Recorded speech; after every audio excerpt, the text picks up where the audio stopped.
Maka bingung kita kalau ada orang yang menyatakan dakwahlah dengan hikmah, jangan sampai orang tersinggung. Ya akhi, kalau kita menyampaikan kebenaran yang datang dari Al-Quran dan hadis dengan pemahaman para sahabat Nabi SAW, pasti banyak orang yang tersinggung.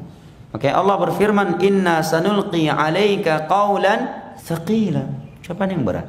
Sekarang berbicara tentang tauhid, menyuruh manusia untuk memurnikan ketergantungan hati mereka hanya kepada Allah.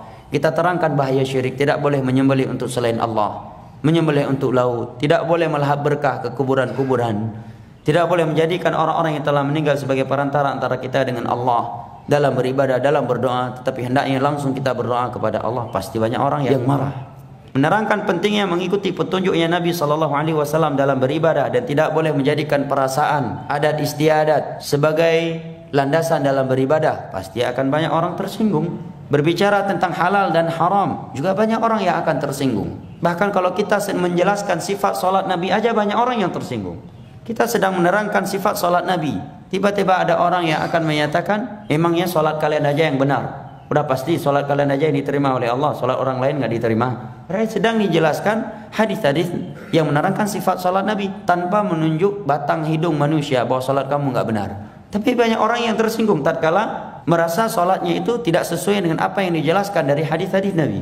Oke, kalau kita ingin bicara masalah agama Allah dengan syarat jangan ada yang tersinggung, maka sungguh tidak ada yang mampu berdakwah. Nabi pun tidak mampu menyampaikan kebenaran. Pasti banyak orang yang akan tersungging, bukan sekedar tersinggung. Maka berarti maknanya tidak perlu lagi berdakwah. Cukup saja bicara masalah syurga, indahnya syurga, bahayanya neraka, fadilah salat, fadilah baca Al-Quran, fadilah ke masjid. Jangan terangkan bahayanya syirik, bahayanya bidah. Ini namanya pembingungan terhadap umat dan khianat terhadap mereka. Karena kita menerangkan untuk mereka indahnya syurga, maka mereka pun merindukan syurga. Kemudian kita menerangkan kepada mereka bahayanya neraka, maka mereka pun mengkhawatirkan diri mereka terhadap neraka Allah. Tetapi tidak kita terangkan jalan menuju syurga. Yang mana jalan menuju syurga yang paling besar adalah tauhid dan mengikuti sunnah Rasulullah SAW dengan pemahaman para sahabatnya. Setelah kita menerangkan kepada mereka ngerinya neraka Allah Jalla wa'ala, tetapi kita diam, tidak berbicara tentang bahaya syirik, yang mana syirik adalah dosa yang dapat mengekalkan manusia dalam neraka Allah. Innahu may yusyrik billah faqad haramallahu alaihi al-jannata wa ma'wahu an-nar wa ma lidh-dhalimin min ansar. Apabila seorang mati membawa satu syirik saja dari syirik besar, umurnya 80 tahun, 70 tahun, 11 bulan, 29 hari dia selalu bertauhid dan selalu ibadah sesuai dengan sunnah Nabi. Satu hari sebelum mati dia datang ke kuburan, menjadikannya sebagai perantara antara dia dengan Allah dalam beribadah, atau menyembelih untuk laut, atau menganggap ada orang wali-wali yang mengetahui perkara gaib. Selesai.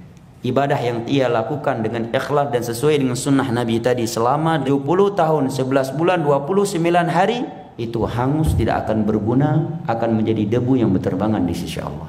Allah berfirman, wa qadimna ila ma amilu faj'alnahu haba'an mansura.